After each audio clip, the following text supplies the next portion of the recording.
David is probably the character I relate to. That's comforting to me for mental illness reasons. The redemption. What did Ollie do? I'm about to be a Blake apologist. No, no, listen. I'm begging. Hello, everybody. This is Hunter, or Graves. Hunter Graves. I think going by Graves kind of sounds cool, whichever you prefer. I want you to know that I'm currently losing my mind, because I recorded this and realized my camera was covering up most of the list. And now the joke I had of putting these ears on, that's not a joke, but is also a joke, is gonna fall flat. Or it might not. It's been almost a year of me listening to redacted audio. So I'm going to do this tier list. We're starting with Vincent's. Vincent. Mint. No, is that even a thing anymore? Probably not.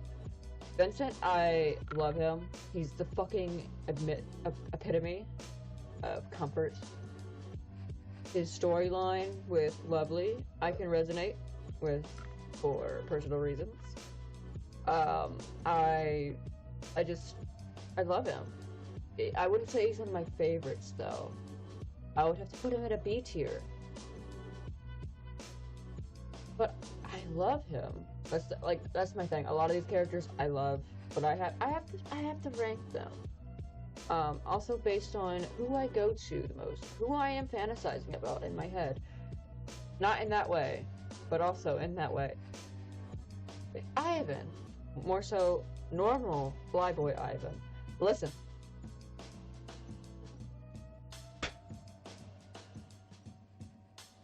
This man, when he does not have a sadism demon in his head, borderline possessed. You've had me in deep hypnosis. Oh my god, he just hits the right spots. And I already liked his regular audios, like the two, I believe there was two, of meeting his actual baby from the start. The bonus audio, it drove it to number A. To number A, I can't even fucking talk. See, that's how flustered I got David. David Shaw. I'm an Aries DC. Does anybody know what that means in astrology? If you do, you know. If you don't, look it up. S tier. Now, David, I wrestled around with being in my top 3, but he's not in my top 3. He's my number 4. I'll get on to that later.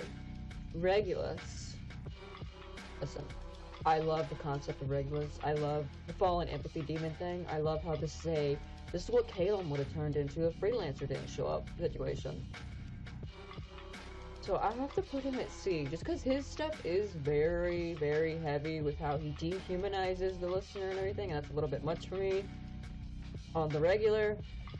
So, C. But I really do enjoy his concept and his content when it's in the right mind space. Asher. Asher's my number 3. Listen, I gotta go into it. The two besties, I had to come to terms with myself. David was my number 3 at one point. I had to come to terms with myself. Realistically, I would probably go towards somebody like Asher. Because I love David. Obviously, he's not my number 4, and I'm a total simp. Love that man so much. But at the beginning, he does show a lot of red flags. But funny enough, David is probably the character I relate to. One of the characters I relate to the most. So I can't dog on him so much. That was not supposed to be a pun, but anyways, Asher's so sweet. I love him. He is, yes. Calum, I love him. I'm putting him at B. I love his audios. I love that he exudes comfort. Is that a word? He's perfect for when I want to listen to an audio, but I just need like a bestie. I love Calum. Gavin, Lord have mercy. My number 2. listen, we're gonna go on a roller coaster here. I hated Gavin at first. I hated him. I really got into the Elemental Boys first, the first three, or the other three, rather. And when I found out Freelancer canonically was with Gavin, I was like, why? I hate this. And then I actually... What turned me on to Gavin? I didn't mean to say that, but Gavin would appreciate it. I don't remember, honestly, but I know I was listening through his audios more. Wait, I know what the fuck turned me on to Gavin. The Imperium arc, I think, is what really turned me on to Gavin. Because I was getting into him beforehand, but when he, like, you know, with he was overwhelmed with emotions, and then, like, he sensed Freelancer was upset, and he was like, you know, because he who shall not be named died, and he, like, put up that portal because he felt Freelancer's pain. That pushed him up to wherever the hell he was, a C or a B to the S. It did. And I love how he excused so many metaphors and subtext for spicy workers and kind of transness too, as someone who is a spicy worker and someone who is trans. And also how he covers, like, oh, he's not gonna, like, force himself to look like anything different because somebody else wants him to, or anybody else wants him to. A lot of Gavin's stuff just resonates with me. Especially as someone who is a trans man, who is feminine, I present this way, and a lot of people dog on, like, oh, you're not supposed to look that way, or whatever. And just how also his relationship with sex, and, you know, how he puts that on as, like, a front because it's safe for him. Everybody knows him as something that's sexual, and as somebody who's a spicy worker who has a very private life. That resonates with me a hell of a lot. How it's easier to put on that persona than, you know, other private things we will not be going into. You know, because I'm too sexy for that. Marcus. Hate him. Moving on. Oh my god, Ollie. He's a B. He's a cutie. I love going back and listening to the redemption. What did Ollie do? Did he burn the fucking sausages on the stove? I don't know what he did. I love going back and watching or listening to the progression of him and Baby. I know his listener's name is Baby, but it's just weird saying that because Ivan. So whatever. We're not going into nickname talk right now. I love watching their relationship progress from the beginning into how they're into it. I don't know, I really love it. And the thing is, that could, the way Eric presents his storylines, in a lot of ways, if you look at them, they could go in a very bad direction. Like, cringy direction. I'm very picky with that stuff. Like, even when Ollie was like, oh, you're one of the only people, or you're the only person here who's treating me like a person, or like seeing me or whatever, right? If that's done in a wrong way, it can turn me off very bad, because it can sound very whiny, a little bit codependent. It can turn me off. But the way Eric does it with Ollie, it works in a way that I like. Elliot. When I first got into the channel, Elliot was one of my go-to all the time.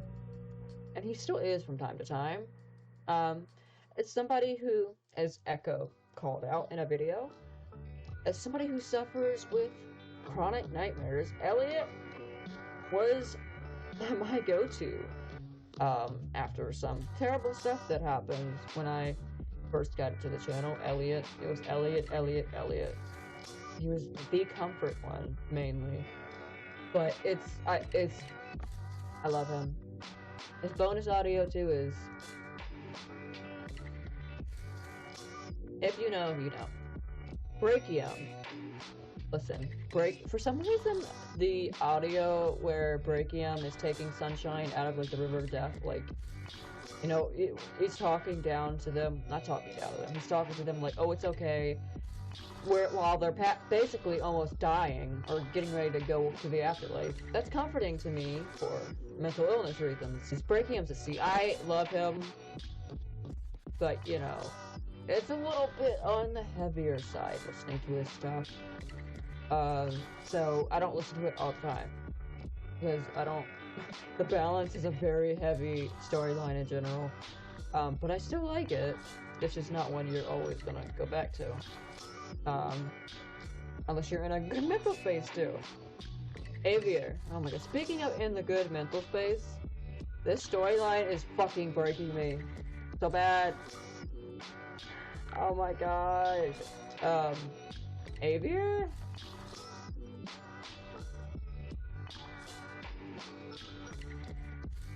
I had the same dilemma when I recorded this first time.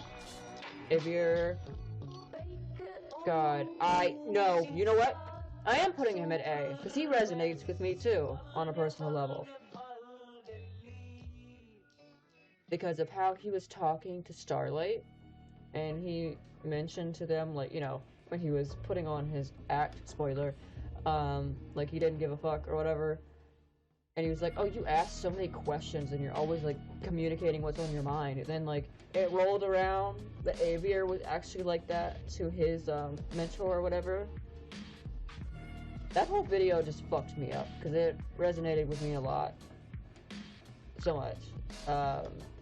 And I don't know, I love his demeanor. I just love him. I don't have much more to say about it.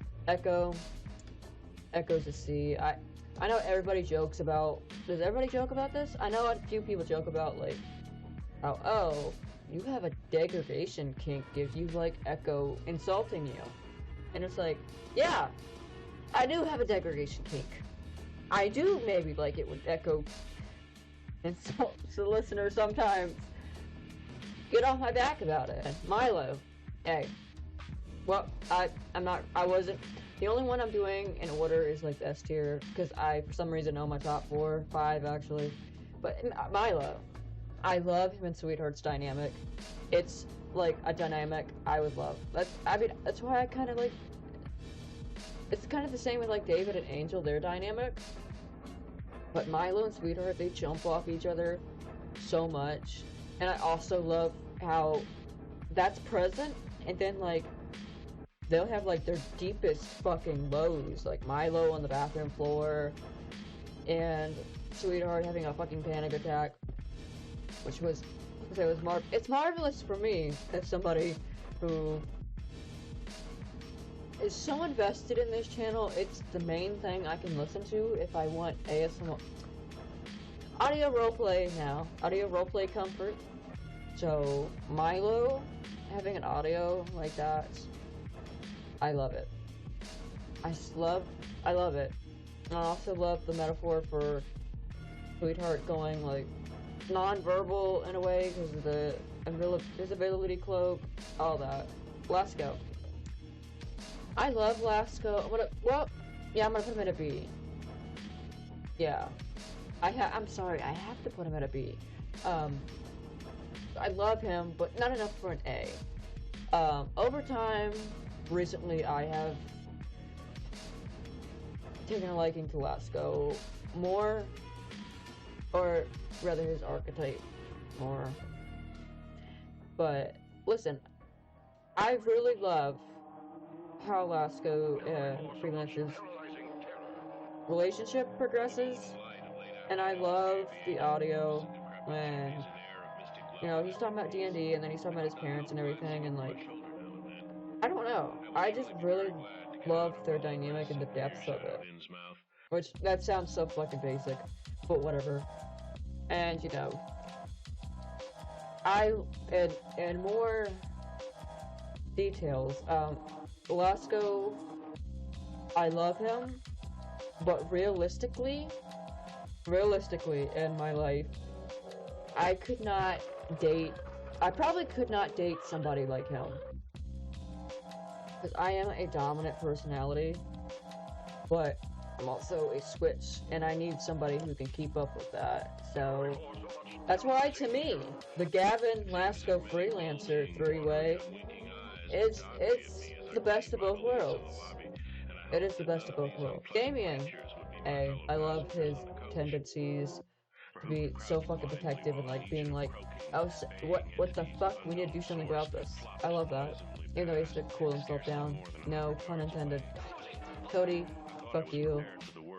Huxley, I love Huxley was my number one of the freelancer storyline when I first got into the channel. I loved him. His confession audio is probably my favorite confession audio. It blows me the fuck away. Wow! It blows me away just thinking of it again. And when I got into the channel and I was like, oh, a Patreon, you know, I've gotten a few Patreons before. I mainly got the Patreon because of the Huxley audio. And it didn't disappoint. I've been a Patreon for like a year now. So it clearly was worth the money. Speaking of... you're welcome, Eric. I'm promoting your Patreon more. Eric makes the best bonus audios. I've gotten quite a few of people's Patreons for the bonus audios. Eric should be charging more. I think, as someone who's a spicy worker, and is more than willing to pay for good spicy content, Eric should 100% be charging more for his bonus audios. But it's the fucking bargain. It's the move. Get his Patreon. Anyways, Cam. Diplomacy. I love Cam. I do. I just don't listen to his audios as much. Which is, you know, maybe it's because he doesn't have a set storyline. I don't know. Blake, hear me out. Hear me out. Don't go away. Don't go away. Hear me out. Blake, am I about to be a Blake apologist? No, listen. I'm begging. I glossed over Blake's videos for like a month or two. Like, I barely even paid attention to him being there until I realized, like, oh my god, he's a cult OC. I also have a cult OC. And not... we're irrelevant. So I never listened to any of Blake's solo audios outside of the balance stuff. Well, I guess Blake's audios... The first two audios of Blake where he's, like, with his listener, I didn't listen to at the time. But when the Valentine's Day one came out, listen. I have a point. I loved that audio, and let me tell you why I loved it more. Eric, in his descriptions, he usually puts, like, trigger warnings for, like, manipulation or gaslighting. Like, you see that in Vegas. Blake's did not have it in that Valentine's Day audio, so he was being genuine. That's what it has to mean, unless Eric fucking slaps me in the face and says, you fucking gay asshole, that's not what that meant. But I don't think he made that mistake. I think Blake was genuine to his listener. And I know he currently has sunshine in his basement, but he also said he was doing it for the sake of somebody he cared about a lot. And I believe it might be his listener. Again, in case Eric might just come and slap me in the face and say, you stupid homosexual, that's not what this means. A.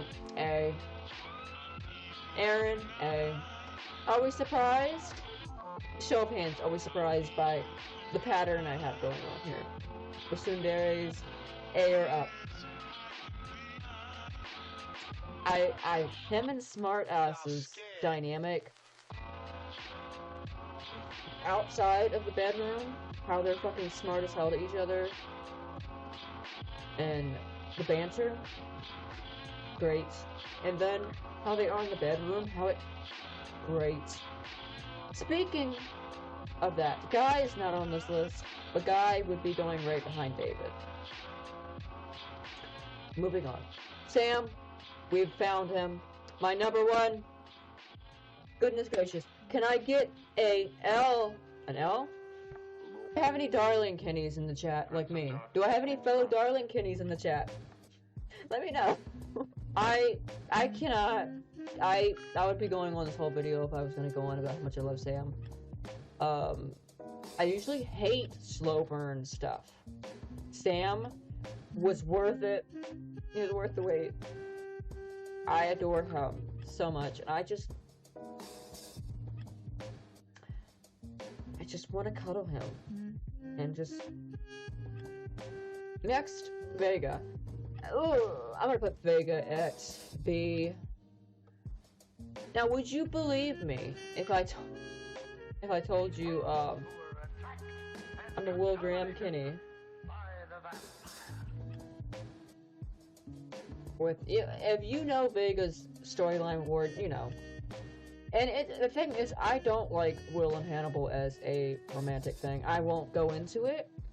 You know, I have my own opinions and thoughts on things and personal experiences that altered things. Vega and Warden's relationship is very much Will and Hannibal, and I've seen other people point it out in the comments too. And it's terrifying how seductive Vega actually is, and convincing, or how manipulative he is, and all. Now, the joke was gonna be, this isn't Imperium Vega, because after September's bonus audios, look at me.